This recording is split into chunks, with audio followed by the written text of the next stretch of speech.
ಏನು thank you ಚಳವಳಿ ಮೂಲಕ ವಿನೂತನವಾಗಿ ಅಧಿಕಾರಿಗಳಿಗೆ ಥ್ಯಾಂಕ್ ಯು ಅನ್ನ ಹೇಳ್ತಾ ಇದ್ದಾರೆ ಮಾದಿಗ ಸಮುದಾಯದ ಮುಖಂಡರು. ಸಂವಿಧಾನ ಪೀಠಿಕೆಯನ್ನ ಕೊಡುವ ಮುಖಾಂತರ ಇದಕ್ಕೆ ಸಂಬಂಧಪಟ್ಟಂತೆ ನಾವು ಸ್ವಾಮೀಜಿ ಅವರನ್ನು ಕೂಡ ಮಾತಾಡಿಸ್ತೋ. ಷಡಕ್ಷರಿ ಮುನಿ ಶ್ರೀಗಳು ಕೂಡ ಹೇಳ್ತಾ ಇದ್ರು, ನಾವ್ಯಾವತ್ತೂ ಕೂಡ ಅವರ ಬೆಂಬಲಕ್ಕೆ ನಿಲ್ತೀವಿ, ಅವರ ಪರವಾಗಿರ್ತೀವಿ, ನಾವು ಅವರಿಗೆ ನ್ಯಾಯ ಸಿಗಬೇಕು, ಯಾರಿಗೂ ಕೂಡ ಅನ್ಯಾಯ ಆಗಬಾರ್ದು, ಈ ಸಮಾಜದಲ್ಲಿ ಎಲ್ಲವೂ ಕೂಡ ನೈಜ ಅಂದ್ರೆ ಸತ್ಯಾಸತ್ಯತೆಯನ್ನ ತಿಳ್ಕೊಂಡು ಯಾವತ್ತು ನಾವು ಮುಂದೆ ಹೋಗ್ಬೇಕು ಅನ್ನೋ ಒಂದಷ್ಟು ಮಾತುಗಳನ್ನ ಹೇಳಿರುವಂತದ್ದು. ಒಟ್ಟಿನಲ್ಲಿ ಅಧಿಕಾರಿಗಳ ವಿರುದ್ಧವಾಗಿ ಏನು ಇವತ್ತು ಒಂದು ಚಳುವಳಿಯನ್ನು ಮಾಡಿದ್ದಾರೆ, ಇದಕ್ಕೆ ಎಲ್ಲರೂ ಕೂಡ ಬೆಂಬಲವನ್ನು ಕೂಡ ವ್ಯಕ್ತಪಡಿಸ್ತಾ ಇದ್ದಾರೆ. ಹೋರಾಟದ ಕಿಚ್ಚು ಹತ್ತಿದೆ. ಹೀಗಾಗಿ ಮಿಡಿಯುವ ಹೃದಯಗಳನ್ನೆಲ್ಲ ಒಂದು ಮಾಡಿದ್ದಕ್ಕೆ ಇವರಿಗೆ ದಿನಾಂಕ 26/6/2025 ಯಾವುದೇ ಸರ್ಕಾರಿ ಆದೇಶವಿದೆ ಗೋಪಾಲ್ಪುರದ ಸರ್ವೆ ನಂಬರ್ 7ರ ಬಡಜನರ ಮೀಸಲುಗಳನ್ನ ಏನು ಈ ತಾಲೂಕು ಆಡಳಿತ ನೆಲಸಮ ಮಾಡ್ತೋ, ಅವರು ನೆಲಸಮ ಮಾಡಿದ ಮೇಲೆ ಇಲ್ಲಿನ ಜನಕ್ಕೆ ಸಂವಿಧಾನದ ಮೇಲೆ ಅರ್ಥ ಆಗಿದೆ. ಅವರೆಲ್ಲರ ಏನು ಈ ಸಂಬಂಧ ಮತ್ತಷ್ಟು ಮಾತನಾಡಲಿಕ್ಕೆ ಭಾಸ್ಕರ್ ಪ್ರಸಾದ್ ಅವರಿದ್ದಾರೆ. ಸರ್ ನಮಸ್ತೆ. ಸರ್, ಕಳೆದ ಬಾರಿ ಕೂಡ ನೀವು ಮಾತಾಡಿದ್ರಿ ಇದೇ ವಿಚಾರಕ್ಕೆ ಸಂಬಂಧಪಟ್ಟಂತೆ. ಈಗ ಒಂದು ಹೊಸದಾಗಿ ಥ್ಯಾಂಕ್ ಯು ಚಳವಳಿಯನ್ನ ಮಾಡಿದ್ದಾರೆ ಇದೇ ಗೋಪಾಲ್ಪುರ ಬಡಾವಣೆಯ ನಿವಾಸಿಗಳು. ಇದ್ರ ಬಗ್ಗೆ ಏನ್ ಹೇಳ್ತೀರಾ? ಏನಿಲ್ಲ, ಥ್ಯಾಂಕ್ ಯು ಚಳವಳಿ ಅಂತಂದ್ರೆ ಸಂವಿಧಾನ ಎಲ್ರಿಗೂ ಕೂಡ ಸಮಾನವಾದಂತ ಅವಕಾಶವನ್ನ ಕೊಟ್ಟಿದೆ, ಮತ್ತೆ ಕಾನೂನುಬದ್ಧವಾದಂತಹ ಬದುಕುವ ಘನತೆಯ ಗೌರವದ ಬದುಕನ್ನು ಕೊಟ್ಟಿದೆ. ಆದ್ರೆ ನೀವು ಅಧಿಕಾರಿಗಳು ಈ ಎಲ್ಲಾ ಸಂವಿಧಾನದ ನಿಯಮಗಳನ್ನ ಕಾನೂನು ನಿಯಮಗಳನ್ನ ಗಾಳಿಗೆ ತೂರಿ ಒಬ್ಬ ಸರ್ವಾಧಿಕಾರಿ ಧೋರಣೆ ತೋರ್ತಾ ಇರುವಂತಹ ಶಾಸಕನ ಅಥವಾ ಸಚಿವನ ಮಾತು ಕಟ್ಕೊಂಡು ಯಾವುದೇ ಪ್ರೊಸೀಡಿಂಗ್ಸ್ ಇಲ್ಲದೆ, ಯಾವುದೇ ಸರ್ಕಾರಿ ಆದೇಶಗಳಿಲ್ದೆ, ಅಥವಾ ಯಾವುದೇ ಲಿಖಿತವಾದಂತ ಬರವಣಿಗೆ ಅಥವಾ ಏನಿಲ್ದೆ, ಮನವಿ ಇಲ್ದೆ, ಕೆಡಿಪಿ ಮೀಟಿಂಗ್ ಆಗ್ಲಿ ಅಥವಾ ಪಂಚಾಯತಿ ಆಗ್ಲಿ ಯಾವುದೇ ರೆಸೊಲ್ಯೂಷನ್ನೂ ಇಲ್ದೆ ಏಕಾಏಕಿ ಮಧ್ಯರಾತ್ರಿಯಲ್ಲಿ ಬಂದು ಹೀಗೆ ನಮ್ಮನ್ನ ಕೆಡವಿ ನಮ್ಮನ್ನ ಹೋರಾಟಕ್ಕೆ ಹಚ್ಚಿದ್ರಲ್ಲ, ನಮ್ಮಲ್ಲಿ ಜಾಗೃತಿ ಮೂಡಿಸಿದ್ರಲ್ಲ, ನಿಮ್ಮ ಇದಕ್ಕೆ ಥ್ಯಾಂಕ್ಸ್ ಅಂತ ವ್ಯಂಗ್ಯವಾಗಿ ಅವ್ರನ್ನ ಇದು ಮಾಡ್ತಾ ಇರುವಂತದ್ದು. ಅವ್ರಿಗೇನು ಬಹಳ ಅದ್ಭುತವಾದಂತ ಏನೋ ನಮ್ಗೆ ಸಹಾಯ ಮಾಡಿದಾರೆ ಅಂತ ಥ್ಯಾಂಕ್ಸ್ ಹೇಳ್ತಾ ಇರಲ್ಲ. ನೀವು ಅಧಿಕಾರಿಗಳು ಸರ್ಕಾರಿ ಸಂಬಳ ತಗೊಳ್ಳೋರು, ನಮ್ಮ ತೆರಿಗೆಯಿಂದ ದುಡ್ಡು ತಗೊಳ್ಳೋರು ಕಾನೂನು ಪಾಲಕರಾಗ್ಬೇಕಿತ್ತು, ಆದ್ರೆ ನೀವು ಸರ್ವಾಧಿಕಾರಿಯ ಪಾಲಕರಾಗಿದ್ದೀರಿ. ನೀವು ಇದು ಸರಿಯಾದ ನಡವಳಿಕೆ ಅಲ್ಲ. ನೀವು ಕಾನೂನು ಮೀರೋದ್ರ ಮೂಲಕ ಕಾನೂನು ಬಗ್ಗೆ ನಮ್ಗೆ ಅರಿವು ಮೂಡಿಸಿದಿರಿ, ನಾವು ಕಾನೂನು ಹೋರಾಟಕ್ಕೆ ಮುಂದಾಗಿದ್ದೀವಿ, ಇನ್ನಾದ್ರೂ ಎಚ್ಚೆತ್ಕಳಿ ಅಧಿಕಾರಿಗಳೇ ಅಂತ ಅವ್ರಿಗೆ ಸಂವಿಧಾನದ ಪೀಠಿಕೆಯನ್ನ ಉಡುಗೊರೆಯಾಗಿ ಕೊಟ್ಟು ಅವ್ರಿಗೆ ಥ್ಯಾಂಕ್ಸ್ ಹೇಳ್ತಾ ಇರುವಂತದ್ದು. ಖಂಡಿತ ಖಂಡಿತ ಸರ್. ಈಗ ನೀವು ಕೂಡ ಪ್ರತಿಯೊಂದಕ್ಕೂ ಬೆಂಬಲವನ್ನ ವ್ಯಕ್ತಪಡಿಸ್ಕೊಂಡು ಬಂದಿದ್ದೀರಾ, ಅವರ ಪರ ನಿಂತಿದ್ದೀರಾ. ಈಗ ಮುಂದಿನ ಹೆಜ್ಜೆ ಏನಿರ್ಬೋದು? ಏನ್ ಮುಂದಿನ ಹೆಜ್ಜೆ ಇಲ್ಲ. ಈಗ ಎಲ್ಲವೂ ಕೂಡ ಕಾನೂನು ಬಾಹಿರವಾಗಿ ಆಗಿರುವಂತದ್ದು. ಅಲ್ಲಿ ಏನು ತೆರವುಗೊಳಿಸುವಂತದ್ದಾಗ್ಲಿ ಮತ್ತೊಂದು ಸ್ವತಃ ಸಚಿವರೇ ಮಾಧ್ಯಮಗಳಿಗೆ ಹೇಳಿಕೆಯನ್ನ ಬಿಡುಗಡೆ ಮಾಡಿ ಹೇಳ್ತಾರೆ, ಅಲ್ಲಿ ಯಾರೋ ಬಂದು ನನಗೆ ಮನವಿ ಮಾಡಿದ್ರು, ಅಲ್ಲಿ ಸ್ಥಳೀಕರು ಯಾರು ಇಲ್ಲ, ಯಾರೋ ಹೊರಗ್ರೋರು ಇದಾರೆ ಅಂತ ಮನವಿ ಮಾಡಿದ್ರು. ಹಾಗಾಗಿ ನಾನು ಕೆಡಿಪಿ ಮೀಟಿಂಗ್ ಅಲ್ಲಿ ಮೌಖಿಕವಾದ ಆದೇಶ ಕೊಟ್ಟೆ, ನಾನು ಮತ್ತು ನನ್ನ ಮಗ ಇಬ್ರು ಆದೇಶ ಕೊಟ್ಟಿವಿ ತೆರವುಗೊಳಿಸಿ ಅಂತ. ಇದು ಯಾರಪ್ಪನ ಮನೆ ಸೊತ್ತ? ಯಾರಾದ್ರೂ ಏನೋ ಬಂದು ನನಗೆ ಚಾಡಿ ಹೇಳ್ತಾರೆ, ನಾನು ಬಾಯಿ ಮಾತಲ್ಲಿ ಹೇಳ್ಬಿಡ್ತೀನಿ, ಅದಕ್ಕೆ ನಮ್ಮ ಅಪ್ಪನ ಮನೆ ಸೊತ್ತಾಗಿರ್ಬೇಕದು. ಸರ್ಕಾರದ ಸ್ವತ್ತನ್ನ ಅಲ್ಲಿ ಮಾದಿಗ ಸಮುದಾಯಕ್ಕೆ ಮೀಸಲಾಗಿದೆ ಅಂತ ಅಂದ್ಬಿಟ್ಟು 50 ವರ್ಷಗಳಿಂದ ಇರ್ಬೇಕಾದ್ರೆ ದಾಖಲೆಗಳು, ಕೋರ್ಟ್ ಸಂಬಂಧಪಟ್ಟಂತ ಸ್ಟೇ ಮತ್ತೊಂದು ಮತ್ತೆ ಆದೇಶಗಳು, ಮುಖ್ಯಮಂತ್ರಿ ಪತ್ರ ಎಲ್ಲವೂ ಇರುವಾಗ ಬಾಯಿ ಮಾತಲ್ಲಿ ತೆರವುಗೊಳಿಸೋದಕ್ಕೆ ಯಾರ ತಂದೆ ಮನೆ ಆಸ್ತಿನ ಅದು? ಒಬ್ಬ ಸಚಿವನಿಗೆ ಇರ್ಬೇಕಾದ್ರೆ ಕಾಮನ್ ಸೆನ್ಸ್ ಇಲ್ವಾ? ಕಾನೂನು ಬಗ್ಗೆ ಈ ಒಂದು ರಾಜ್ಯವನ್ನ ಒಂದು ಇಲಾಖೆನ ಆಡಳಿತ ಮಾಡುವಂತ ಒಬ್ಬ ಸಚಿವರಿಗೆ ಇಷ್ಟು ಕಾಮನ್ ಸೆನ್ಸ್ ಇಲ್ಲ, ಒಬ್ಬ ಸಂಸದರಿಗೆ ಕಾಮನ್ ಸೆನ್ಸ್ ಇಲ್ಲ ಅಂತಂದ್ರೆ ಇನ್ನೇನ್ ಮಾಡ್ಬೇಕು? ನಾವು ಏನ್ ಕಾನೂನು ಹೋರಾಟ ಇದೆ ಅದನ್ನ ಮುಂದುವರಿಸ್ತೀವಿ. ಮತ್ತೆ ಸಂಬಂಧಪಟ್ಟ ಪೊಲೀಸ್ನವರು ಯಾವುದೇ ಇಲಾಖೆಯ ಮನವಿ ಇಲ್ಲದೆ, ಅಂದ್ರೆ ಅಲ್ಲೊಂದು ಸ್ಥಳೀಯ ಆಡಳಿತ ಒಂದು ಪತ್ರವನ್ನ ಬರೀಬೇಕಿತ್ತು ಪೊಲೀಸ್ನವ್ರಿಗೆ, ನಾವು ಈ ಜಾಗವನ್ನ ತೆರವುಗೊಳಿಸೋದಕ್ಕೆ ಹೊರಟಿದ್ದೀವಿ, ನಮಗೆ ನೀವು ಅಲ್ಲಿ ಕಾನೂನುಬದ್ಧವಾಗಿ ಸಂಬಂಧಪಟ್ಟಂತ ರಕ್ಷಣೆಯನ್ನು ಕೊಡಬೇಕು ಅಂತ. ಆ ತರದ್ದೇನು ಇಲ್ಲ. ಪೊಲೀಸ್ನವ್ರು ಏಕಾಏಕಿ ರಕ್ಷಣೆಗೆ ಹೋಗ್ತಾರೆ ಅಂತಂದ್ರೆ ಅವ್ರ ಸ್ವಂತ ಆಸ್ತಿನ, ಸ್ವಂತ ಇಂಟ್ರೆಸ್ಟ್ ಏನಿದೆ ಅದರಲ್ಲಿ ಅಂತ. ಸೊ ಇಲ್ಲಿ ಅಲ್ಲೆಲ್ಲೋ ಉತ್ತರ ಪ್ರದೇಶದಲ್ಲಿ ಯೋಗಿ ಆದಿತ್ಯನಾಥ್ JCBಗಳನ್ನ ನುಗ್ಗಿಸ್ತಾರಂತೆ ಮನೆಗಳ ಮೇಲೆ ಅಂತ ಕೂಡ್ಲೆ ಇಲ್ಲಿ ಅಬ್ರಾ ಮಾಡುವಂತ ಈ ಕಾಂಗ್ರೆಸ್ಸಿಗರು ಇಲ್ಲಿ ಕಾಂಗ್ರೆಸ್ ಪಕ್ಷದ ಸಚಿವರೇ ಬಡತನದ ಗುಡಿಸಲುಗಳ ಮೇಲೆ JCB ನುಗ್ಗಿಸ್ತಾರೆ ಅಂತಂದ್ರೆ ಇದು ಯಾವ ರೀತಿಯಾದಂತದ್ದು? ಏನು ಪ್ರಜಾಪ್ರಭುತ್ವ ಇದೆಯಾ ಅಥವಾ SC ಮಾದೇವಪ್ಪನವರ ಏನು ಸ್ವಂತ ಆಸ್ತಿನ, ಇದು ಸರ್ವಾಧಿಕಾರನ ಅಥವಾ ಅವ್ರ ಪಾಳೆಪಟ್ಟ ಅನ್ನೋದನ್ನ ಪ್ರಶ್ನೆ ಮಾಡ್ಬೇಕಾಗ್ತದೆ. ಕಾನೂನು ಹೋರಾಟ ಮತ್ತು ಬೀದಿ ಹೋರಾಟದ ಮೂಲಕನೇ ನಾವು ಇವರಿಗೆ ಬುದ್ಧಿಯನ್ನು ಕಲಿಸುವಂತದ್ದು, ನಮ್ಮ ಹಕ್ಕನ್ನ ಪಡೆಯುವಂತ ಕೆಲಸವನ್ನ ನಾವು ಮಾಡ್ತೀವಿ. ಖಂಡಿತ ಖಂಡಿತ. ಧನ್ಯವಾದ ಭಾಸ್ಕರ್ ಪ್ರಸಾದ್ ಅವರೇ, ಈಡನ್ ಸ್ವಾಹಿನಿ ಜೊತೆ ಮಾತನಾಡಿದ್ದಕ್ಕೆ. Thank you. ಏನು ಈ ಸಂಬಂಧ ಭಾಸ್ಕರ್ ಪ್ರಸಾದ್ ಅವರು ಕೂಡ ಬಹಳಷ್ಟು ವಿಚಾರಗಳನ್ನ ಹೇಳಿದ್ರು. ಒಟ್ಟಿನಲ್ಲಿ ಇವತ್ತೇನ್ ಥ್ಯಾಂಕ್ ಯು ಚಳವಳಿ ನಡೆದಿದೆ, ಏನೋ ಕೆಲಸಗಳನ್ನ ಮಾಡ್ಬಿಟ್ಟಿದ್ದಾರೆ ಅಧಿಕಾರಿಗಳು, ನಮ್ಗೆ ಸಹಾಯ ಮಾಡ್ಬಿಟ್ಟಿದ್ದಾರೆ ಅಥವಾ ಏನೋ ಸೌಲಭ್ಯಗಳನ್ನ ಕಲ್ಪಿಸ್ಕೊಟ್ಟಿದ್ದಾರೆ ಅಂತ ನಾವು ಥ್ಯಾಂಕ್ ಯು ಹೇಳಿಲ್ಲ. ಇಂಥ ಕೆಲಸ ಮಾಡ್ಬಿಟ್ರಿ, ಸರ್ಕಾರದಲ್ಲಿದ್ದು ತೆರಿಗೆ ಹಣದಿಂದ ಸಂಬಳ ತಗೊಳ್ಳೋ ನೀವುಗಳು ಇವತ್ತು ನಮ್ಮ ಜಾಗವನ್ನ ಕಿತ್ಕೊಂಡಿದ್ದೀರಾ, ನಮ್ಗೆ ಜೀವನ ಮಾಡ್ಲಿಕ್ಕೆ ನಮ್ಮನ್ನ ಬೀದಿ ಪಾಲ್ ಮಾಡಿದ್ದೀರಾ, ಅದಕ್ಕೆ ನಿಮ್ಗೆ ಥ್ಯಾಂಕ್ ಯು ಅಂತ ಹೇಳೋ ಮುಖಾಂತರ, ಥ್ಯಾಂಕ್ ಯು ಚಳುವಳಿ ಮುಖಾಂತರ ಅವರಿಗೆ ಸಂವಿಧಾನ ಕೊಟ್ಟಿರುವಂತದ್ದು. ಇಷ್ಟೆಲ್ಲ ಚಳುವಳಿಗಳನ್ನ ಹೋರಾಟಗಳನ್ನ ನಿರಂತರವಾಗಿ ಮಾಡ್ಕೊಂಡು ಬಂದಿದ್ದಾರೆ. ಮುಂದಿನ ದಿನಗಳಲ್ಲಾದ್ರೂ ಅಧಿಕಾರಿಗಳು ಅವರ ಪರವಾಗಿ ನಿರ್ಧಾರ ಕಾದು ನೋಡೋಣ.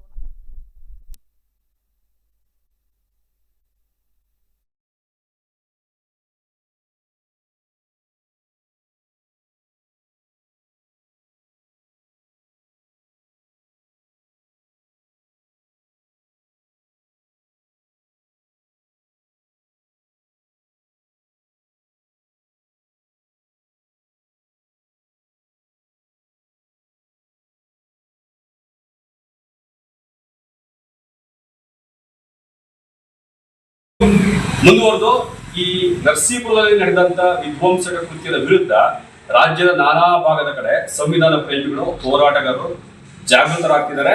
ಈ ನರಸೀಪುರದ ಜನಗಳ ಪರವಾಗಿ ಚಿತ್ರದುರ್ಗ, ರಾಯಚೂರು, ಚಿಕ್ಕಬಳ್ಳಾಪುರ, ಬೆಂಗಳೂರು, ದೂರದ ಆಂಧ್ರದಲ್ಲೂ ಕೂಡ ಹೋರಾಟದ ಕಿಚ್ಚು ಹತ್ತಿದೆ.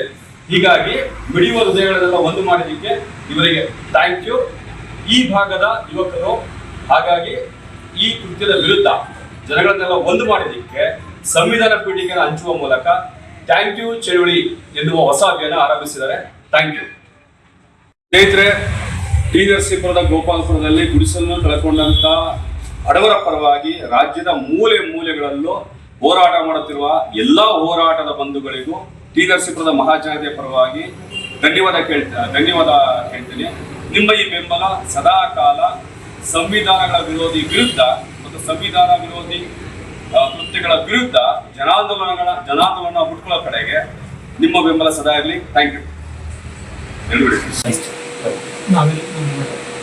ಗೋಪಾಲಪುರ ಗ್ರಾಮದಲ್ಲಿ 216 ಮನೆಗಳು ಗುಡಿಸಲುಗಳನ್ನು ಹೊಡೆದಾಕಿರೋದ್ರಿಂದ ನಾವು ನಮ್ಮ ಸಮುದಾಯದವರೆಲ್ಲರೂ ಒಗ್ಗಟ್ಟಾಗಿದ್ದೀವಿ. ತುಂಬ ಥ್ಯಾಂಕ್ಸ್.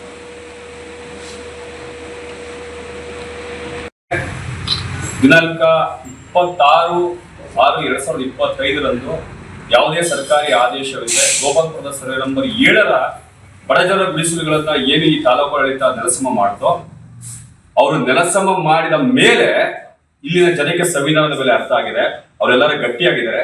ಹಾಗಾಗಿ ಅವರು ಈ ಬಡಜನರ ಗುಡಿಸಲುಗಳನ್ನ ನೆಲಸಮ ಮಾಡಿದ್ದಕ್ಕೆ ಒಂದು ಥ್ಯಾಂಕ್ ಯು.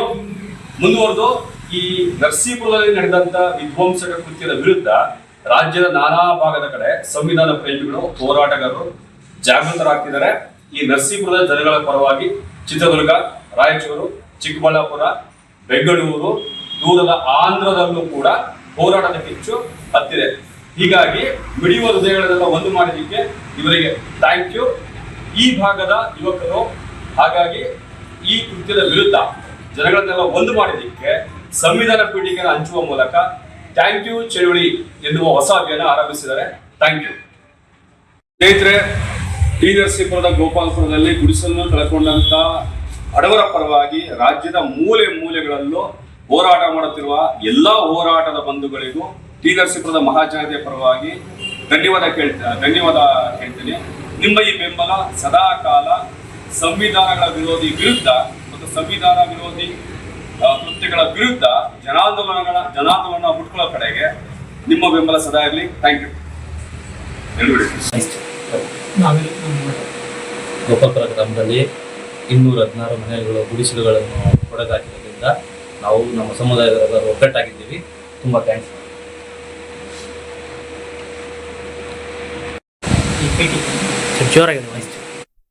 ಏನು ಈ ಸಂಬಂಧ ಸ್ಥಳೀಯರು ಜೊತೆಗೆ ಹೋರಾಟಗಾರರಾದಂತಹ ರವೀಂದ್ರ ಅವರಿದ್ದಾರೆ. ನಮಸ್ತೆ. ಈಗ ಏನು ಗೋಪಾಲ್ಪುರ ಬಡಾವಣೆಗಳ ಗುಡಿಸಲುಗಳನ್ನ ತೆರವು ವಿಚಾರಕ್ಕೆ ಸಂಬಂಧಪಟ್ಟಂತೆ ದಿನಕ್ಕೊಂದು ಹೋರಾಟ ಪ್ರತಿಭಟನೆ ವಿಭಿನ್ನವಾಗಿ ವಿನೂತನವಾಗಿ ಥ್ಯಾಂಕ್ ಯು ಚಳುವಳಿಯನ್ನ ಮಾಡಿದ್ದೀರಾ. ಹೌದು ಮೇಡಮ್, ಹೌದು ಮೇಡಮ್. ಅದರ ಉದ್ದೇಶ ಈಗ ಬಹಳಷ್ಟು ವಿಚಾರಗಳು ಕೇಳ್ಪಟ್ಟು ಮನಕ್ಕೆ ಪ್ರತಿಭಟನೆ ಬಿಸಿ ಮುಟ್ಟಿಸ್ಲಿಕ್ಕೆ ಈ ಥಾಟ್ ಬಂತು. ಇವರು ಯಾವುದೇ ಆದೇಶವಿಲ್ಲದೆ ಏಕಾಏಕಿ ಬಂದು ಇವರು ಎಲ್ಲಾ ಗುಡಿಸಲುಗಳನ್ನ ಧ್ವಂಸ ಮಾಡ್ತಾರೆ ಮೇಡಮ್. ಹೌದು.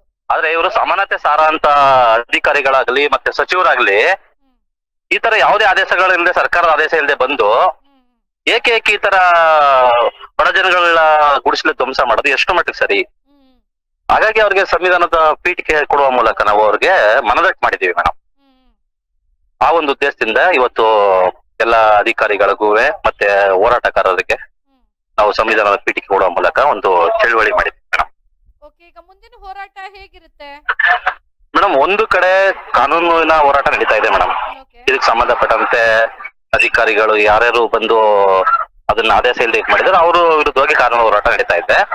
ಮತ್ತೆ ಈಗ ಎಲ್ಲಾ ಭಾಗದಲ್ಲೂ ಏನು ನಮ್ಮ ಸಮುದಾಯದವ್ರು ಏನಿದ್ದಾರೆ ಮೇಡಮ್, ಮಾದಿಗ ಸಮುದಾಯದ ಎಲ್ಲಾ ಜಿಲ್ಲೆಗಳಲ್ಲೂ, ನಮ್ಮ ರಾಜ್ಯದ ಎಲ್ಲಾ ಜಿಲ್ಲೆಗಳಲ್ಲೂ ಇದ್ರ ಬಗ್ಗೆ ಅವರೇ ಸ್ವತಃ ವಾಲಂಟರಿ ಆಗಿ ಅವ್ರ ಹೋರಾಟಗಳು ಸ್ಟಾರ್ಟ್ ಮಾಡಿದ್ದಾರೆ. ನಾನು ಈ ಮೂಲಕ ಅವ್ರಿಗೆಲ್ಲ ಧನ್ಯವಾದಗಳು ಸಹ ಹೇಳಕ್ ಇಷ್ಟಪಡ್ತೀನಿ ಮೇಡಮ್. ಯಾಕಂದ್ರೆ ಇವತ್ತಿನ ದಿನ ಅವರ ಇಲ್ಲಿನ ಬಡ ಜನಗಳ ನೋವು ಅವ್ರಿಗೆ ಅರ್ಥ ಆಗಿದೆ. ಇದೇ ಭಾಗದವರಾಗಿರುವಂತ ನಮ್ಮ ಸಚಿವರಿಗೆ ಅರ್ಥ ಆಗ್ತಾ ಇಲ್ಲ. ಈಗ ನೋಡಿ, ಇವತ್ತು ನಿನ್ನೆ ಬಂದು ಸುತ್ತಮುತ್ತ ಗ್ರಾಮಗಳಲ್ಲಿ ಗುದ್ಲಿ ಪೂಜೆಗಳು ಮಾಡಿದ್ದಾರೆ. ಈ ಭಾಗದಲ್ಲಿ ಅವರ ಕ್ಷೇತ್ರದಲ್ಲಿ ಒಂದು ಕಡೆ ಮನೆ ಹೊಡೆದಾಕಕ್ಕೆ ಆದೇಶ ಮಾಡಿಸ್ತಾರೆ, ಇನ್ನೊಂದ್ ಕಡೆ ಕೆಲವು ಕಡೆ ಎಲ್ಲ ಗುದ್ಲಿ ಪೂಜೆ ಮಾಡ್ತಾರೆ. ಇವತ್ತು ಮೈಸೂರಿನಲ್ಲಿ ಸಾರ್ವಜನಿಕ ಕುಂದುಕೊರತೆ ಸಭೆ ಇದೆ ಅನ್ನೋದು ಮಾಹಿತಿ ಇದೆ. ಅದು ಇಲ್ಲಿ ಯಾಕೆ ಕೇಳ್ತಾ ಇಲ್ಲ ಮೇಡಮ್? 200-300 ಜನ ಮನೆಗಳು ಗುಡಿಸ್ಲು ಹೊಡೆದಾಕಿದಾರಲ್ಲ, ಇಲ್ಲಿ ಯಾಕೆ ಕೇಳ್ತಾ ಇಲ್ಲ ಅವರು? ಯಾಕೆ ಇವ್ರಿಗೆ ನಮ್ ನೋವು ಅಷ್ಟ ಅರ್ಥ ಆಯ್ತಲ್ವ ಅವ್ರಿಗೆ? ಯಾಕೆ ಇದ್ ಮಾಡ್ತಾ ಇಲ್ಲ ಅದು ನಮ್ಮ ಪ್ರಶ್ನೆ ಮೇಡಮ್. ಖಂಡಿತ ಧನ್ಯವಾದ ಈಡನ್ ಪಾಯಿಂಟ್ ಜೊತೆ ಮಾತನಾಡಿದಕ್ಕೆ ರವೀಂದ್ರ ಅವರೇ. Thank you. ಏನೋ ಈ ಸಂಬಂಧ ರವೀಂದ್ರ ಅವರು ಕೂಡ ಹೇಳ್ತಾ ಇರುವಂತದ್ದು, ಅಧಿಕಾರಿಗಳಿಗೆ ಒಂದು ಬಿಸಿ ಮುಟ್ಟಿಸ್ಲಿಕ್ಕೆ ನಾವು ಥ್ಯಾಂಕ್ ಯು ಅನ್ನ ಹೇಳಿದೀವಿ. ಯಾಕೆ ಅಂದ್ರೆ ಕಾನೂನು ಬಾಹಿರವಾಗಿ, ಸಂವಿಧಾನ ಬಾಹಿರವಾಗಿ ಈ ಒಂದು ಗುಡಿಸಲುಗಳನ್ನ ತೆರವು ಮಾಡಿದ್ದಾರೆ. ನಾವು ಜಾಗೃತರಾಗಿದ್ದೇವೆ, ಅದಕ್ಕೆ ನಾವು ಅವ್ರಿಗೆ ಥ್ಯಾಂಕ್ ಯು ಹೇಳಿದ್ದೇವೆ ಅನ್ನೋ ಒಂದು ಮಾತನ್ನ ಕೂಡ ಹೇಳಿದ್ದಾರೆ.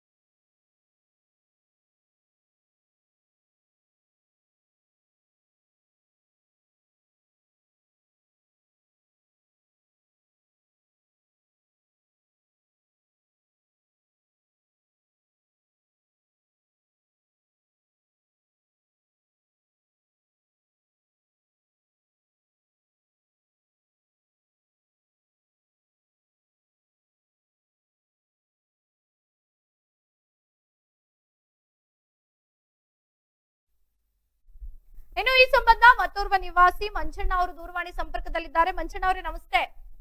ನಮಸ್ಕಾರ ಮೇಡಮ್. ಈಗ ಇವತ್ತು ನೀವು ವಿಭಿನ್ನವಾಗಿ ವಿನೂತನವಾಗಿ ಥ್ಯಾಂಕ್ ಯು ಚಳವಳಿಯನ್ನ ಮಾಡಿದ್ದೀರಾ. ಈ ಥ್ಯಾಂಕ್ ಯು ಚಳವಳಿ ಮುಖಾಂತರ ಏನ್ ಎಚ್ಚರಿಕೆ ಅಥವಾ ಸೂಚನೆ ಸಂದೇಶ ರವಾನಿಸಿದ್ದೀರಾ? ಮೇಡಮ್, ನಮಗೆ ನಮ್ಮ ಜನಗಳಲ್ಲಿ ಒಗ್ಗಟ್ಟಿಲ್ಲದೆ ಇರೋದೇ ಒಗ್ಗೂಡ್ಸೋ ತರ ಈ ಥ್ಯಾಂಕ್ ಯು ಚಳವಳಿ ಮಾಡೋಣ ಅಂತ ಇಚ್ಛೆ ಪಡ್ತೀವಿ ಮೇಡಮ್.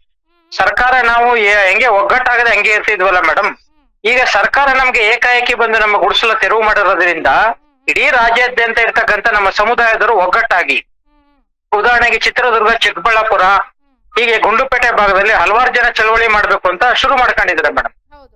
ಇದೊಂದು ಥ್ಯಾಂಕ್ ಯು ಚಳವಳಿ ಬಂದು ಜನಜಾಗೃತಿ ಆಗ್ತಕ್ಕಂತ ಮುಂದಿನ ಸನ್ನಿವೇಶಗಳನ್ನ ನಾವು ನೋಡಬಹುದು ಮೇಡಮ್. ಮೇಡಮ್, ಮುಂದಿನ ಹೆಜ್ಜೆ ಇದೇ ತರ ಥ್ಯಾಂಕ್ ಯು ಚಳವಳಿನ ಮುಂದಿದೆ ಮೇಡಮ್. ಊರಿನ ಗ್ರಾಮಸ್ಥರು ಒಂದ್ ಕಡೆ ಕೂತು ಒಂದು ನಿರ್ಣಯ ಮಾಡಿ ಸರ್ಕಾರ ಗಮನ ಸೆಳೆದ ಕಡೆ ಆಲೋಚನೆ ಮಾಡ್ತೀವಿ ಅನ್ನೋದನ್ನ ಹೇಳಕ್ ಬಯಸ್ತೀವಿ. ಖಂಡಿತ ಮಂಜು ಅವರೇ, ಧನ್ಯವಾದ ಮಾತನಾಡಿದ್ದಕ್ಕೆ. ಏನೋ ಈ ಸಂಬಂಧ ಅಲ್ಲಿನ ನಿವಾಸಿಗಳು, ಹೋರಾಟಗಾರರು ಎಲ್ಲರೂ ಕೂಡ ಹೇಳ್ತಾ ಇರುವಂತದ್ದು ಏನು, ಈ ಒಂದು ಥ್ಯಾಂಕ್ ಯು ಚಳುವಳಿ ಮುಖಾಂತರ ನಾವು ಅಧಿಕಾರಿಗಳಿಗೆ ಎಚ್ಚೆತ್ಕೊಳ್ಳುವಂತ ಕೆಲಸಕ್ಕೆ ಮುಂದಾಗಿದ್ದೀವಿ. ಆದ್ರೆ ಅಧಿಕಾರಿಗಳು ಯಾವುದೇ ರೀತಿ ಸ್ಪಂದಿಸ್ತಾ ಇಲ್ಲ. ಒಟ್ನಲ್ಲಿ ಏನು ಟಿ ನರಸೀಪುರದ ಗೋಪಾಲಪುರ ಬಡಾವಣೆ ಅಂದ್ರೆ ಹೊಸ ಬಡಾವಣೆಯ ಗುಡಿಸಲುಗಳನ್ನ ಇವರು ಏಕಾಏಕಿ ಹೋಗಿ ಒಂದು ತೆರವು ಮಾಡಿದ್ದಾರೆ. ಇದರ ವಿರುದ್ಧ ಈಗ ಬಹಳಷ್ಟು ಆಕ್ರೋಶ ವ್ಯಕ್ತವಾಗ್ತಾ ಇದೆ. ಇದಕ್ಕೆ ಸಂಬಂಧಪಟ್ಟಂತೆ ಅಧಿಕಾರಿಗಳಾಗ್ಲಿ ಜನಪ್ರತಿನಿಧಿಗಳಾಗ್ಲಿ ಸ್ಪಂದಿಸುವವರೆಗೂ ನಮ್ಮ ಹೋರಾಟ ನಿರಂತರವಾಗಿರುತ್ತೆ ಅಂತ ಅವ್ರು ಹೇಳ್ತಾ ಇರುವಂತದ್ದು. ಮುಂದಿನ ದಿನಗಳಲ್ಲಿ ಜನಪ್ರತಿನಿಧಿಗಳಾಗ್ಲಿ ಅಥವಾ ಅಧಿಕಾರಿಗಳಾಗ್ಲಿ ಸ್ಪಂದಿಸ್ತಾರಾ ಅಥವಾ ಇವರ ಪರ ನಿಲ್ತಾರಾ, ಧ್ವನಿ ಆಗ್ತಾರಾ, ಇವ್ರಿಗೆ ನ್ಯಾಯವನ್ನ ಒದಗಿಸ್ತಾರಾ? ಕಾದು ನೋಡೋಣ.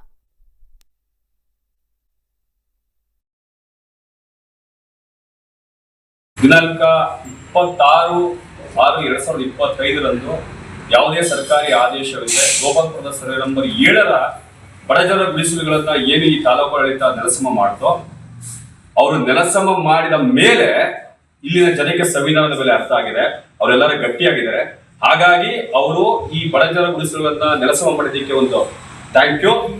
ಮುಂದುವರೆದು ಈ ನರಸೀಪುರದಲ್ಲಿ ನಡೆದಂತ ವಿಧ್ವಂಸಕ ಕೃತ್ಯದ ವಿರುದ್ಧ ರಾಜ್ಯದ ನಾನಾ ಭಾಗದ ಕಡೆ ಸಂವಿಧಾನ ಪ್ರೇಮಿಗಳು, ಹೋರಾಟಗಾರರು ಜಾಗೃತರಾಗ್ತಿದ್ದಾರೆ. ಈ ನರಸೀಪುರದ ಜನಗಳ ಪರವಾಗಿ ಚಿತ್ರದುರ್ಗ, ರಾಯಚೂರು, ಚಿಕ್ಕಬಳ್ಳಾಪುರ, ಬೆಂಗಳೂರು, ದೂರದ ಆಂಧ್ರದಲ್ಲೂ ಕೂಡ ಹೋರಾಟದ ಕಿಚ್ಚು ಹತ್ತಿದೆ.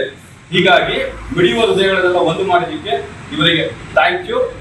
ಈ ಭಾಗದ ಯುವಕರು ಹಾಗಾಗಿ ಈ ಕೃತ್ಯದ ವಿರುದ್ಧ ಜನಗಳನ್ನೆಲ್ಲ ಒಂದು ಮಾಡಿದ್ದಕ್ಕೆ ಸಂವಿಧಾನ ಪೀಠಿಕೆಯನ್ನು ಹಂಚುವ ಮೂಲಕ ಥ್ಯಾಂಕ್ ಯು ಚಳುವಳಿ ಎನ್ನುವ ಹೊಸ ಅಭಿಯಾನ ಆರಂಭಿಸಿದ್ದಾರೆ.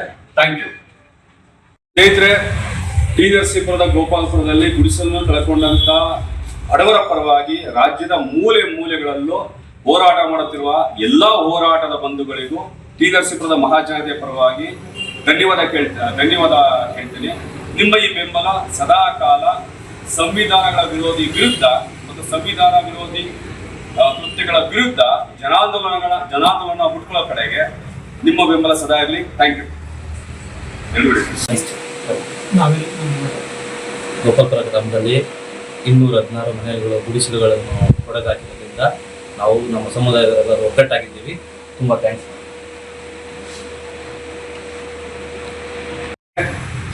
ದಿನಾಂಕ 26/6/2025 ಯಾವುದೇ ಸರ್ಕಾರಿ ಆದೇಶವಿದೆ ಗೋಪಾಲಪುರದ ಸರ್ವೆ ನಂಬರ್ 7ರ ಬಡಜನರ ಗುಡಿಸಲುಗಳನ್ನ ಏನು ಈ ತಾಲೂಕು ಆಡಳಿತ ನೆಲಸಮ ಮಾಡ್ತೋ, ಅವರು ನೆಲಸಮ ಮಾಡಿದ ಮೇಲೆ ಇಲ್ಲಿನ ಜನಕ್ಕೆ ಸಂವಿಧಾನದ ಮೇಲೆ ಅರ್ಥ ಆಗಿದೆ, ಅವರೆಲ್ಲರೂ ಗಟ್ಟಿಯಾಗಿದ್ದಾರೆ. ಹಾಗಾಗಿ ಅವರು ಈ ಬಡಜನರ ಗುಡಿಸಲುಗಳನ್ನ ನೆಲಸಮ ಮಾಡಿದ್ದಕ್ಕೆ ಒಂದು ಥ್ಯಾಂಕ್ ಯು. ಮುಂದುವರೆದು ಈ ನರಸೀಪುರದಲ್ಲಿ ನಡೆದಂತ ವಿಧ್ವಂಸಕ ಕೃತ್ಯದ ವಿರುದ್ಧ ರಾಜ್ಯದ ನಾನಾ ಭಾಗದ ಕಡೆ ಸಂವಿಧಾನ ಪ್ರೇಮಿಗಳು, ಹೋರಾಟಗಾರರು ಜಾಗೃತರಾಗ್ತಿದ್ದಾರೆ. ಈ ನರಸೀಪುರದ ಜನಗಳ ಪರವಾಗಿ ಚಿತ್ರದುರ್ಗ, ರಾಯಚೂರು, ಚಿಕ್ಕಬಳ್ಳಾಪುರ, ಬೆಂಗಳೂರು, ದೂರದ ಆಂಧ್ರದಲ್ಲೂ ಕೂಡ ಹೋರಾಟದ ಕಿಚ್ಚು ಹತ್ತಿದೆ. ಹೀಗಾಗಿ ಮಿಡಿಯುವ ಹೃದಯಗಳನ್ನೆಲ್ಲ ಒಂದು ಮಾಡಿದ್ದಕ್ಕೆ ಇವರಿಗೆ ಥ್ಯಾಂಕ್ ಯು. ಈ ಭಾಗದ ಯುವಕರು ಹಾಗಾಗಿ ಈ ಕೃತ್ಯದ ವಿರುದ್ಧ ಜನಗಳನ್ನೆಲ್ಲ ಒಂದು ಮಾಡಿದ್ದಕ್ಕೆ ಸಂವಿಧಾನ ಪೀಠಿಕೆಯನ್ನು ಹಂಚುವ ಮೂಲಕ ಥ್ಯಾಂಕ್ ಯು ಚಳುವಳಿ ಎನ್ನುವ ಹೊಸ ಅಭಿಯಾನ ಆರಂಭಿಸಿದ್ದಾರೆ. Thank you. ಸ್ನೇಹಿತರೆ, ಟಿ ನರಸೀಪುರದ ಗೋಪಾಲಪುರದಲ್ಲಿ ಗುಡಿಸಲನ್ನು ಕಳ್ಕೊಂಡಂತ ಬಡವರ ಪರವಾಗಿ ರಾಜ್ಯದ ಮೂಲೆ ಮೂಲೆಗಳಲ್ಲೂ ಹೋರಾಟ ಮಾಡುತ್ತಿರುವ ಎಲ್ಲಾ ಹೋರಾಟದ ಬಂಧುಗಳಿಗೂ ಟಿ ನರಸೀಪುರದ ಮಹಾಜನತೆಯ ಪರವಾಗಿ ಧನ್ಯವಾದ ಹೇಳ್ತೀನಿ.